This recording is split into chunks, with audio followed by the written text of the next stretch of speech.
Ano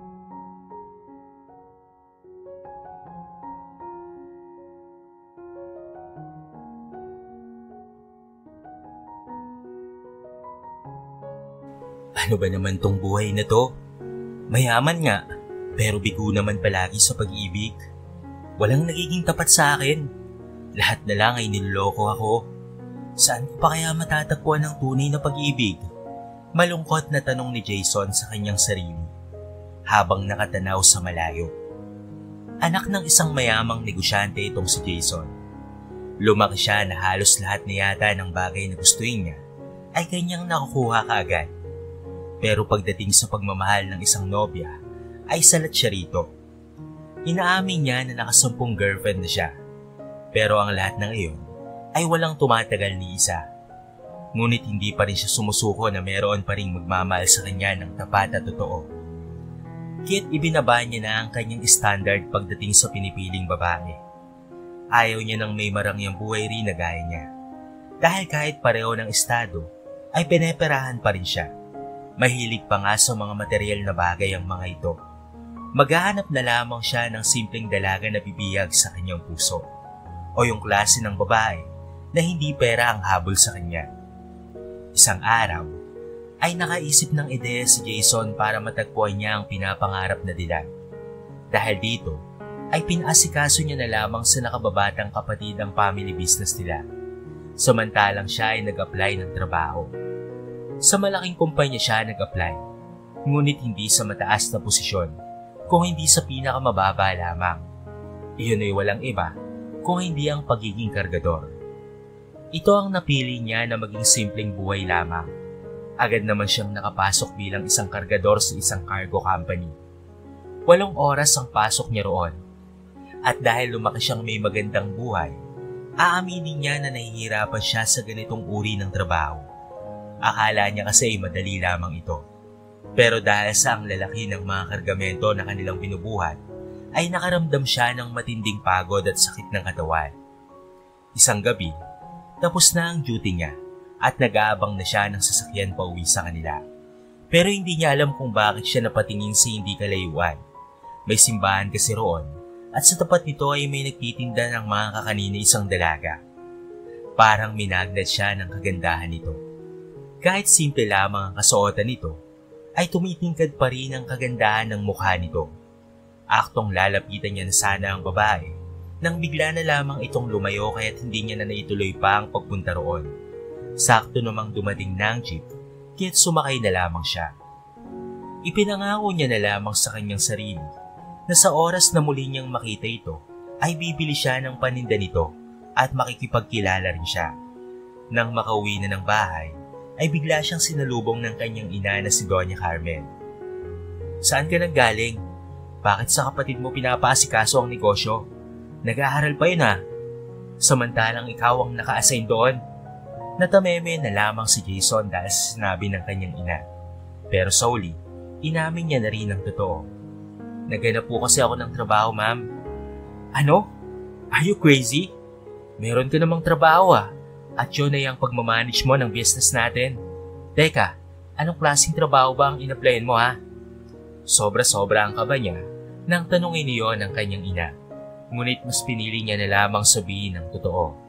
Kargador po sa isang forwarding company. Biglang nanlaki ang mga mata ni Donya at bakas na bakas sa anyo nito ang labis na pagkabigla. Hindi nagtagal ay nakabawi rin ito sa pagkabigla. Nasisiraan ka na ba ng ulo Kilalang negosyante ang pamilya natin. Ano bang naisip mo at pinasok mo yan? Ano na lang ang sasabihin sa akin ng mga tao? Na meron akong anak na hampas lupa? Ngayon pa lang ay mag-resign ka na doon. Pero hindi niya na lamang sinagot ang kanyang ina. Dali-dali na siyang pumasok sa silid. Wala kasi siyang balak na sundin ito. At dahil sa pagsuway niya rito, sa mga sumunod na araw, hindi na siya binibigyan ng pera ng kanyang mga magulang.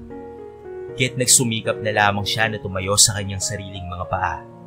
Magmula rin ito, hindi na siya pinapansin pa ng kanyang ama't ina, marahil ay sa sobrang sama ng loob ng mga ito sa kanya. Kinagabihan, pagkatapos ni Jason ng trabaho, bumuhos ang napakalakas na ulan. Wala naman siyang masakyan dahil punuan na at rush hour pa. kahit naisipan niya na lamang na sumilong sa simbahan. Lagi naman kasing bukas ang gate nito.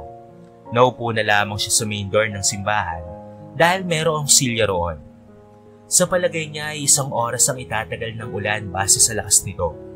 Maya-maya pa ay lumingon siya sa loob ng simbahan. Namilog na lamang ang kanyang mga mata nang masilayan na naroon ang babaeng nagtitinda ng kakanin at ito ay nagdarasal. Pinagmasdan niya ang dalaga at mukhang napakareliyosa nito base sa ikinikilos nito. Ito yung tipo ni Jason, isang taong malapit sa Diyos at may mahinhin na kasuotan. Gusto niya yung klase ng babaeng kagaya ng kapanahunan ng kanyang lola. Nang matapos ng magdasal ang dalaga, kusa naman siyang lumapit rito.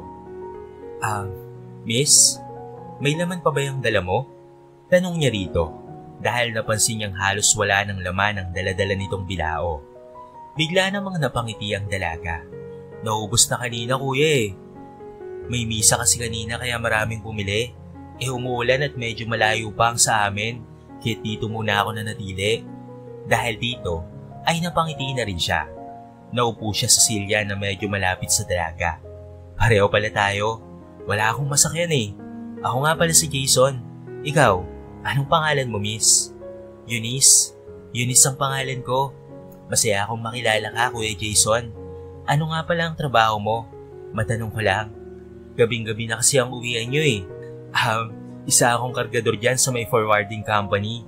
Malapit dito sa simbahan. 8 oras kasi ang duty ko roon eh. Ikaw ba? Pagtitinda ba ng mga kakanin ang hanap buhay mo? O meron pang iba? Naging matanong na rin si Jason rito dahil mukhang friendly naman ito. Opo, ito lang ang hanap buhay ko. Mahilig kasi akong gumawa ng mga kakanin. Natutunan ko ito sa nanay ko. Wala akong mahanap na matinong trabaho eh. Kasi grade 6 lang kasi ang natapos ko. Pero hindi yun hadlang para makatulong sa pamilya. Gusto pa sanang magtanong ni Jason. Kaso nga lang ay baka masyadong personal na iyon. Ngunit sa huli lumabas na ito sa kanyang bibig. Eunice, pwede bang huwag mo na akong tawagin kuya? Parang hindi naman nagkakalayo ang edad natin eh. Matanong ko lang Eunice, may asawa ka na ba at anak? Bigla naman itong natawa sa kanyang sinabi. Wala pa akong asawa, Jason. Dalaga pa ako. Tinutulungan ko pa kasi ang nanay ko. May kapatid kasi akong may mental disorder eh. At si nanay ang nagbabantay, samantalang ako ang kumakayod. Mahina na rin kasi si nanay eh. Kaya ako na lamang ang nagdesisyon na maghanap buhay. Dahil dito, ay biglang nakaramdam ng awa si Jason. May mabigat palang suliranin ng kausap niya. Naaawa rin siya sa ina nito dahil batig niya kung gaano kahirap ang mag-alaga ng isang may kapansanan, lalo na sa edad nito. Ganun ba? Pwede bang kapag day off ko, puntahan kita sa inyo para tulungan kang gumawa ng mga kakanin? Dahil sa kanyang sinabi, ay napatitig ito sa kanya. Ibig bang sabihin nito nakikipagkaibigan ka sa akin? Alam mo bang pinag-iisipan ako ng mga tao na abnormal rin? Ang iba ay pinagtatawanan ako. At ang ilan naman ay naaawa kaya maraming bumibili sa akin ng kakanin. Pag-isipan mo talagang maigi kung talaga bang makikipagkaibigan ka sa isang taong gaya ko. Mabilis namang sumagot si Jason. Hindi naman ibig sabihin na porket may kapatid kang ganon ay ganoon ka na rin. Saka ano namang masama kung meron siyang kapansanan. Ang mga normal na tao ang madalas na nakakagawa ng kasalanan sa mga mata ng Diyos. Minsan kung sino pa ang nasa tamang pag-iisip ay sila pa ang maraming kasalanan. Samantalang ang may kapansanan, malayo sa kamunduhang gawain. Tanggap kita kung sino ka man, Eunice. At oo, gusto kong makipagkaibigan sa'yo. Pwede ba? Sambit ni Jason, sabay abot ng kamay sa dalaga. Sa una, ay mukha itong nagdadalawang isip. Ngunit hindi nagtagal, ay iniabot na rin ito ang kanyang kamay habang nagsasabi ng, Oo, pwede Jason, friends na tayo ngayon ha. Magmula nga nito, ay naging magkaibigan na nga sila. Napapagawi si Jason sa tahanan nito kapag wala siyang pasok. Welcome naman siya para sa mga kapatid at ina nito. Isang araw, ay niyaya siya ni Eunice na magtungo sa sementeryo para dalawin ang namayapa nitong ama.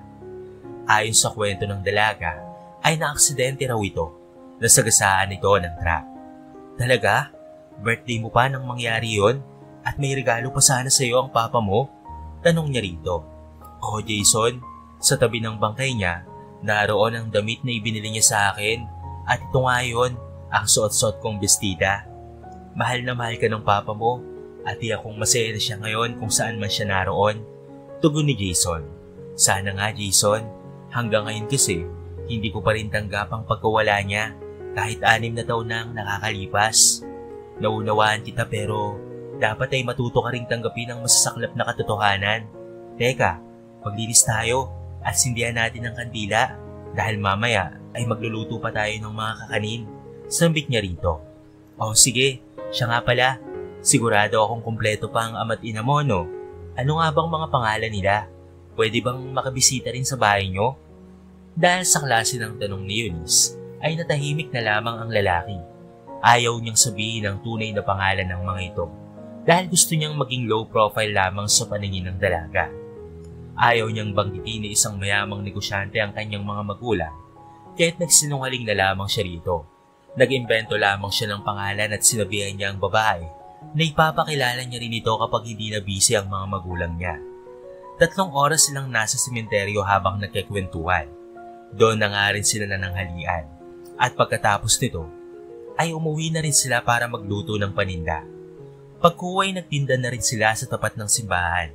Nag-umpisa yon bago magmisa hanggang sa maubos ang lahat ng nasa bilao na dala nila. Ang bilis maubos ha, ni isa ay walang natira. Paano ba naman kasi?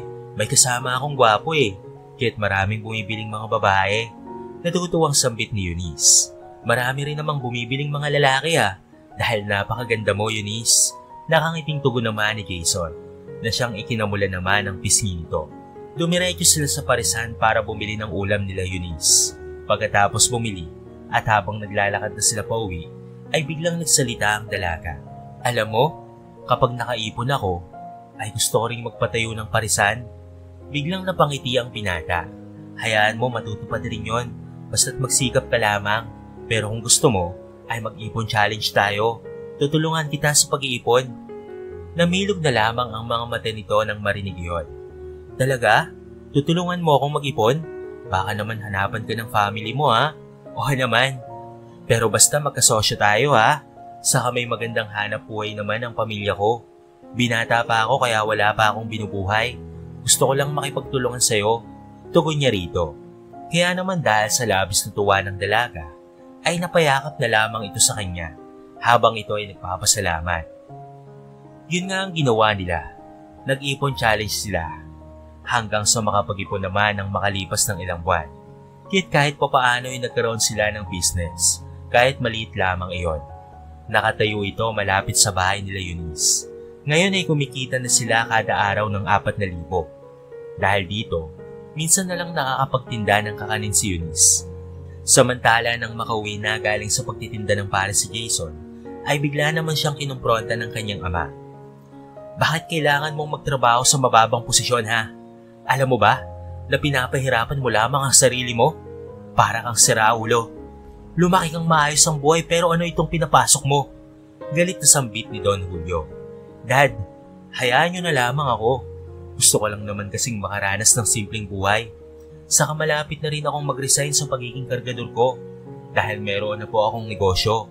Saka kayo na rin naman po ang nagsabi na lumaki akong mayaman kaya't gusto ko namang makaranas ng ibang estado ng buhay. Saka gusto ko na po makahanap ng babaeng mamahalin, yung hindi pera ang habol sa akin. Kaya yun rin ang dahilan kung bakit ko pinasok ang bagay nito. Gusto kong makaranas ng may magmamahal sa akin kahit ganito lamang ako. Paliwanag ni Jason. Kung ganon, may erereto ako sa iyong babae na hindi lang pera ang habol sa iyo dahil mas mayaman pa sila kaysa sa atin. Pakingikayat ni Don Julio. Huwag na dad, dahil meron na akong natagpuan. Panliligaw na lamang ang kulang. At sino naman yun? Basta dad, makikilala niyo rin siya. Siguraduhin mo lang na hindi pera ang habol sa iyo ng babaeng yun ha. Dahil sa oras na peperahan ka lang ulit at naubos ang ipon mo, ay wala ka nang aasahan na tulong mula sa amin ng mami mo. Seryosong paalala ng Don. Opo dad, hindi na po ako umaasa sa inyo. Tumatayo na po ako sa sarili kong mga paa. Maikling tugon naman ng binata. Pagbibigyan ka namin ng mami mo sa kalokohan mong yan. Pero huwag kang magsisisi sa huli ha. Sige na, mag-dinner ka na doon sa kitchen. At pagkatapos, Ay matulog ka na. Mukhang marami ka pa kasing gagawin bukas eh. Dahil gutom ng sandaling iyon si Jason, ay kumain na nga siya. Pagkatapos ay dumiretso na siya sa kanyang silid upang matulog na. Kinabukasan, trabaho kaagad ang inatupag niya at sa pag-uwi ay negosyo naman. Habang nagluluto, bigla na lamang siyang tinanong ni Eunice. 10 buwan na tayong magkaibigan, Jason na, pero hanggang ngayon, hindi pa ako nakakapunta sa bahay niyo. Kailan ba talaga? Parang napaka-misteryo mo namang tao. Dahil dito, ay natigilan siya sa ginagawa. Iniisip niya kung ano ang sasabihin. Pero kalaunan, meron na siyang naging paliwanag. Ay nakalimutan ko lang, gusto mo bang sa makalawa ipunta kita roon? Oo naman, anytime, sagot ni Eunice habang ito ay nakangiti. Napagdesisyonan ni Jason na wala na siyang dapat na itago pa. Nahuli niya na rin kasi ang ugali ni Eunice. Napakabait nito at marunong makibagay sa kanya. At isa pa, ay talaga namang maasikaso ito sa pamilya, na siyang lalong nagpadagdag ng puntos nito para sa kanya. Kinabukasan, nagpagpasyahan muna nilang huwag na munang magtinda ng pares, at bagkos ay natulungan sila ni Eunice sa pag-aalaga ng kapatid nito. Mahirap dahil paiba-iba ang ugali ng bata, pero pinagtiyagaan ito ni Jason. Maya-maya pa, ay biglang nagsalita ang ina ni Eunice. Ito ay si Aling Susan. Iyo, maraming salamat sa pagtulong sa anak ko ha. Kung hindi kasi dahil sa'yo, hindi siya magkakaroon ng negosyo. Kung wala ka, baka magkasakit sa pagtitinda ng kakaninang anak ko. Nako, madalas siyang abutan ng ulan eh. Napangiti naman ang binata. Wala po yun, Aling Susan. Nang dahil sa pagtutulungan namin, kaya rin siya nagkaroon ng business. Nang matapos na sila sa pag-aasikaso sa kapatid ni Eunice, nagkwentuhan sila sa likod ng bahay patungkol sa kanilang mga buhay. Konti lang yung nalalaman ko sa buhay mo, Jason. Hindi tulad sa akin, na alam mo na yata ang lahat ng talambuhay ko eh. Pagkwento ka naman. Napabuntong hininga na labang ang binata. Humuhugot siya ng lakas ng loob para ihiyag ang pinagdadaanan niya. Alam mo, bigo ako palagi sa pag-ibig. Hindi ka maniniwala sa sasabihin ko sa'yo. Nakasampung girlfriend na ako. Ang pinakamadali ko lang atang nakarelasyon ay 1 buwan at ang pinakamatagal ay 3 buwan lang. Hindi ko alam kung malas lang ba talaga ako sa love life. Kaya ngayon, takot na akong magmahal muli at baka masaktan lang ulit ako ng paulit-ulit. Napatitig naman ang may pagkaawa sa kanya ang babae. Nakakalungkot naman ang pinagdaanan mo. Pero teka, bakit hindi nagtatagal? Ano bang meron?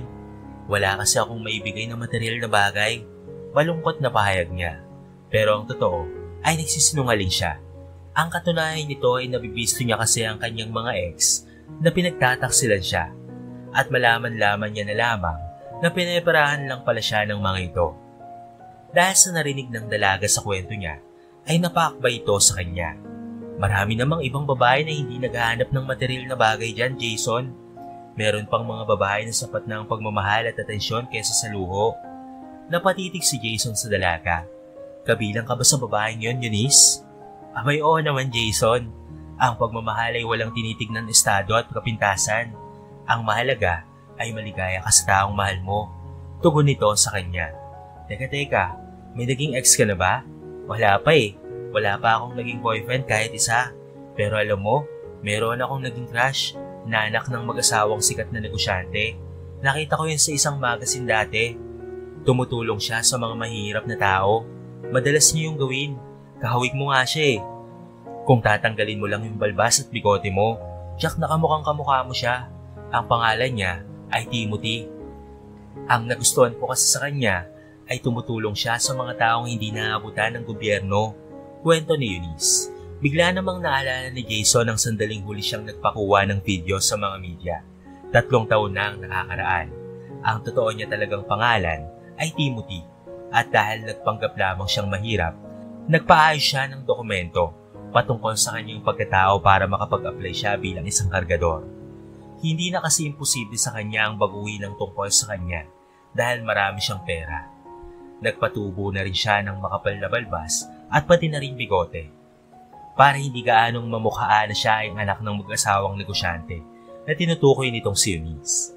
Mabuti na lamang, hindi gaanong mahigpit ang kumpanyang napasukan niya na kahit may balbas siya, ay natanggap naman siya. Nakausap niya naman kasi ang CEO ng kumpanya na gusto niyang maging low profile dahil sa ito'y kagustuhan niya. Mabuti na lang ay nagkaunawaan sila nito. Ang CEO lamang at siya ang tunay na nakakaalam ng pagkatao niya. Ganun ba? Kung kilala ka lang ni Timothy, tiyak na may gusto rin siya sa'yo dahil napakabait mo, tugon ni Jason at biglang natawa na lamang si Eunice. Paano niya ako magugustuhan? Mayaman sila at sikat pa, samantalang ako ay isang hamak na mahirap lamang. Malakas kasi ang kutob ko na hindi tumitingin sa antas ng pamumuhay si Timothy. Pahayag niya rito. Sa mga sandaling iyon ay wala pa siyang balak na sabihin na iisa lamang sina Timothy at Jason dahil bukas niya pa iyon gagawin. Kaya nga kanina, nag-resign na siya sa pagiging kargador. Sa kanilang pag-uusap ay biglang nakaramdam ng hilo si Jason. Napasa po siya sa ulo hanggang sa magdilim ang lahat ng kanyang paningin. Paggising niya ay nakahiga na siya sa papag habang pinupunasan naman siya ni Eunice ng basang bimbo sa katawan. Jason, gising ka na pala. Bakit hindi mo sinabi kanina na may lagnat ka? Yun ang dahilan kung bakit nawalan ka ng malay.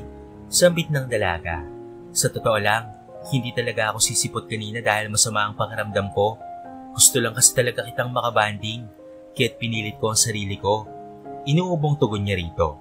Nako, pinilit mo pa talaga ang sarili mo. Pwede naman kahit wag na lang. Maunawaan ko naman yon dahil mas mahalaga ang kalusugan kaysa sa lahat. Pahayag ni Eunice. Napangiti naman si Jason dahil dito.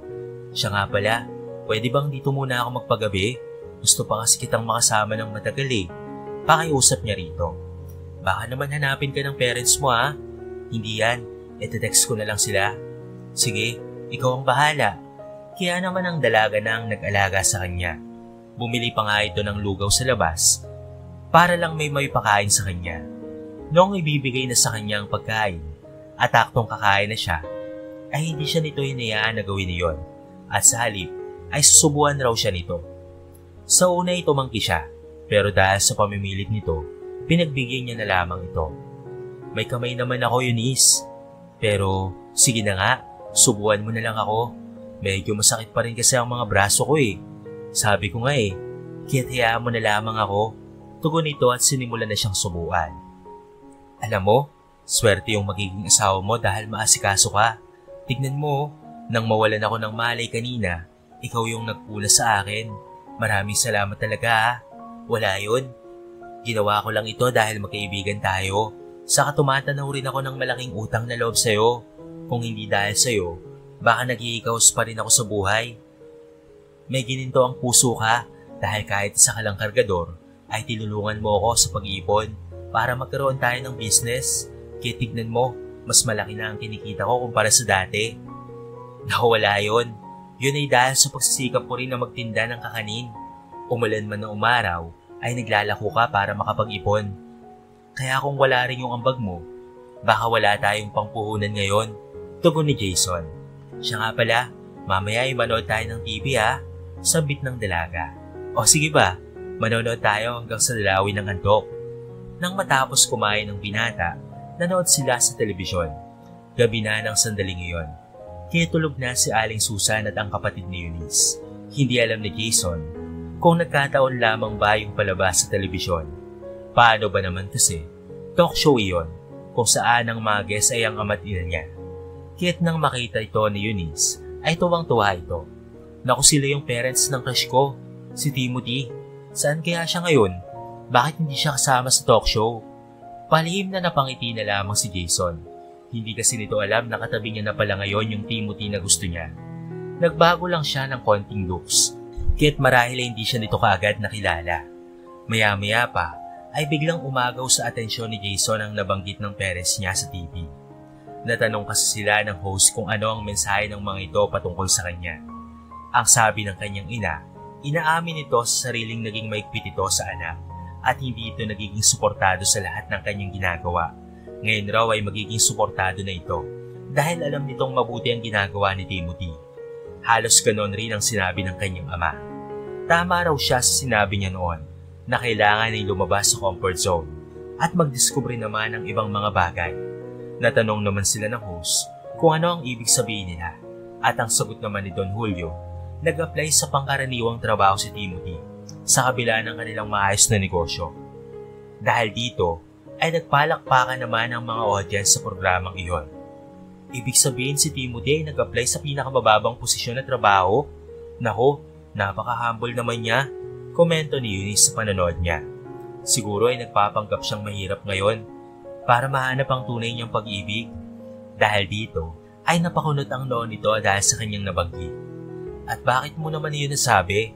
Aminin mo nga sa akin, kilala mo ba siya? Hindi, naisip ko lang naman, siguro naghahanap lang talaga siya ng tunay na pag-ibig. Pagkatapos nilang manood, pinainom naman siya ng gamot ni Eunice sa pag-aakalang nagdideliryo na siya. Hanggang sa initid siya nito sa magiging kwarto niya. Nang siya na lamang ang mag-isa sa silid, ay meron siyang nakapasa unan, kit inilabas niya ito. Nagulat siya dahil mga pinadevelop na litrato pala iyon na nakalagay sa isang supot. Dahil dito, iisa-isa niya na itong tignan. Nagulat siya dahil puro larawan niyon ni Timothy at may ilang mga picture niya rin bilang isang Jason. Dito na paisip ang binata. Hindi kaya meron ring pagtingin sa kanya ang dalaga? Kit meron siyang litrato dito? Dahil dito, ay napangiti siya dahil mukhang tama ang desisyon na ginawa niya na magkunwaring mahirap para makahanap ng tunay na pag-ibig. Dito na siya nakapagpasya na si Eunice ang karapat-dapat para sa kanyang pagmamahal. Kinabukasan, magaling na si Jason, kaya't nakauwi na siya sa kanila. Dito niya naman nakausap ng masinsinan ng parents niya. Totoo po ba yung sinabi niyo sa talk show kagabi? Ma'am and Dad, natanggap niyo na po ang ginagawa ko sa buhay ko? Ang magpakababa upang mahanap ang tunay kong pag-ibig? Tanong niya sa mga ito. Si Doña Carmen ang unang nagsalita. Oo, tanggap ka namin ng dad mo. Kahit kung may nakilala ka na ngayon, maaari bang iharap mo siya sa amin? Oo anak, tama ang mami mo. Gusto namin siyang makita at makilala. Ngayon lang rin namin nalamang tama ang sinabi mo noon. Kailangan mo nang makatagpo ng babaeng tapat ang pagmamahal sa iyo. Marami ka na rin kasing naging kabiguan. Kaya't deserve mo talagang makahanap niyon. At 30 anyos ka na kaya't kailangan mo nang lumagay sa tahimik. Patawarin mo kami anak ha, kung naging tutol man kami sa una. Kinain lang kasi kami ng pride bilang isang kilalang negosyante. Tapos hindi ka pa namin binabahaginan sa kinikita ng negosyo natin, magmula nang mamasukan ka bilang isang kargador. Nagsisising pahayag ni Don Julio. Wala na po sa akin yon, Dad and Ma'am.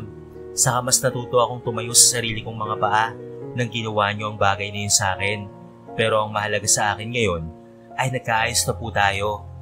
Sige po, mamayang gabi po ay harap ko na rin siya sa inyo nang makilala niyo na rin po siya. Paniguradong magugustuhan niyo po siya dahil mabait siya. At higit sa lahat, magaling siyang makisama. Tugon niya at hindi nagtagal ay nakipagyakapan na nga sa kanya ang kanyang mga magulang.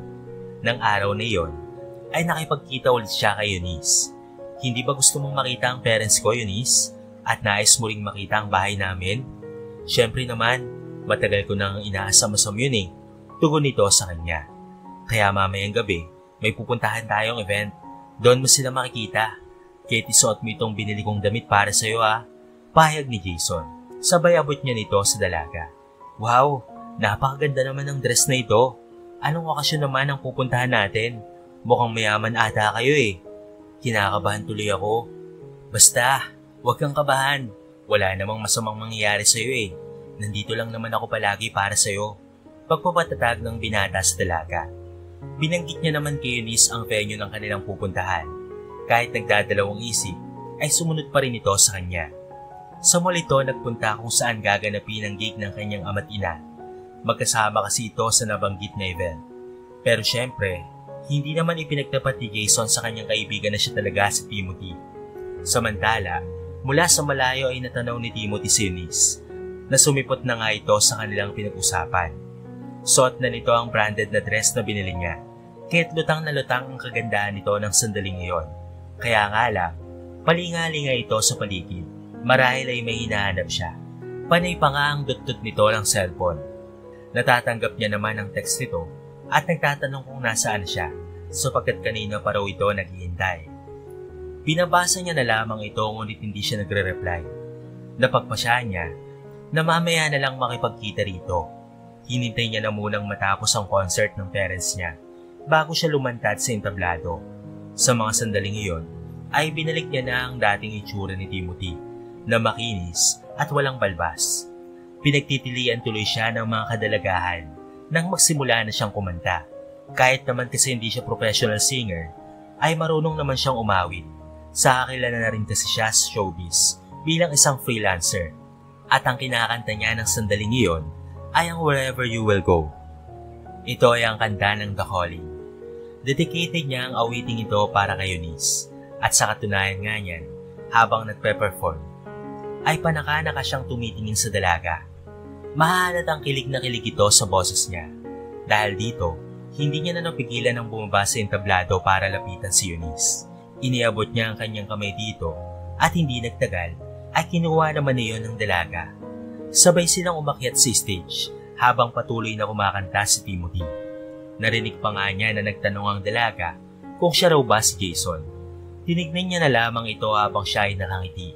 Mababakas naman sa mga mata ng dalaga na nangingilid ang luha nito na marahil sa ligayang nararamdaman. Masayang-masaya rin naman si Timothy ng sandaling iyon.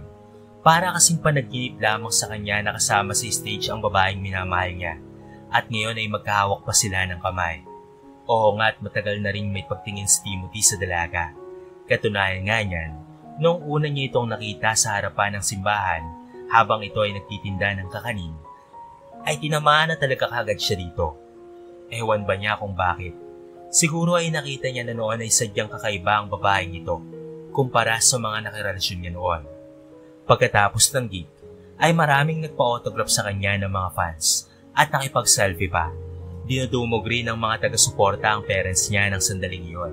Habang naglalakad na sa exit sina Timothy at Eunice, Doña Carmen at si Don Julio, muling nagtanong ang dalaga sa kanya, "Ikaw ba talaga si Jason at nagpapanggap ka lang bilang isang simpleng tao?" "Oo, ako nga yun.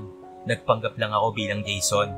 Kaya ako yun ginawa dahil may pagtingin na ako sa iyo nang una pa lamang kitang makita at para subukan ka kung naiiba ka ba talaga sa mga babaeng nakarelasyon ko. Nagpanggap akong mahirap.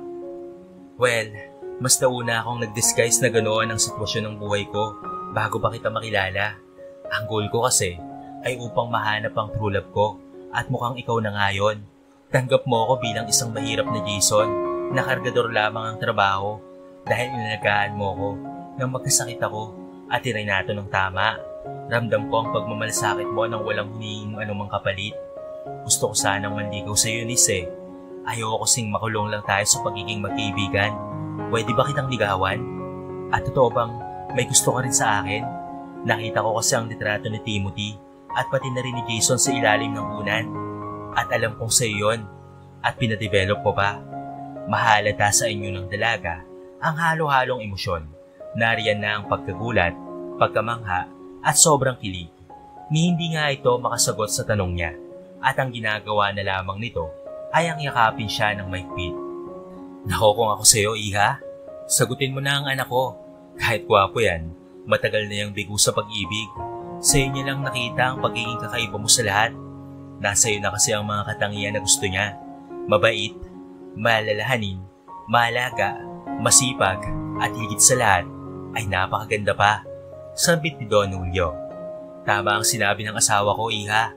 Nakikita ko naman na matino ka at responsable. Kaya tanggap ka namin kung sakaling kayo ang magkatuluyan. Sabat naman ni Doña Carmen habang ito ay nakangiti. Dahil dito ay napayakap si Eunice sa mag-asawang negosyante habang siya ay lumuluha. Ikinararangal ko pong mayakap kayo dahil fan na fan niyo po ako noon pa man. At hindi ko akalain na sa personal ay makikita ko rin kayo sa wakas. Maraming salamat po Ma'am Carmen at Don Julio. Natawa naman si Doña Carmen habang tinatapik-tapik ang likod ng dalaga. O tama na yung pagluha mo dear. Sayang lang ang ganda at makeup mo. Siya nga pala, mukhang mapapadalas na ang pagkikita natin kapag nagpakasal ka na sa anak ko. Nang makalabas na sila sa mall, sumakay na sila sa isang magarang van na pagmamay-ari ni Timothy. At dumiretso sila sa tahanan nila. Namangha talaga ng labis itong si Eunice nang masilayan ang malamansyon nilang bahay. Nag-celebrate sila ng sandaling iyon, samantala hindi nagtagal. Matapos ang halos isang buwan na panliligaw ni Timothy kay Eunice, sa wakas ay naging sila na nga. Ilang buwan lang rin ang lumipas ng pagiging magnobyo at nobya nila, ay sa bandang huli nagpakasal na rin sila. Sa TV pa nga ang wedding ceremony nila, na para bang sila ang prinsipe at prinsesa sa Inglaterra, na talaga namang magarbo ang kasal. Masaya at makulay ang selebrasyon. Ang mga imbitado sa kasal ay ang mga sikat na personalidad at mga negosyante tulad ng mga magulang ni Timothy. At syempre, hindi mawawala roon ang nanay ni Eunice na hanggang ngayon ay hindi pa rin makapaniwala sa nangyayari sa buhay ng kanyang anak. Kasama rin nila ang kapatid ni Eunice sa seremonya. Napagamot na rin nila Timothy ang biyanan na si Aling Susan sa iniinda nitong sakit sa tuhod. Samantalang ang kapatid naman ni Eunice ay napa-enroll na niya sa special school. Pinalaki niya na rin ang hanap buhay nilang mag-asawa at nagbukas ng panibagong branch sa ibang lugar. Grabe mahal, yung dating hinangaan ko na lalaki na nakikita ko lang minsan sa TV ay asawa ko na ngayon. Hindi pa rin ako makapaniwala at para bang nananaginip lang ako. Kaya pala dalawa yung nagugustuhan kong tao noon, si Timothy at si Jason, dahil iisa lang pala sila. Maraming salamat mahal dahil dumating ka sa buhay ko at ngayon ay magkakaanak na tayo.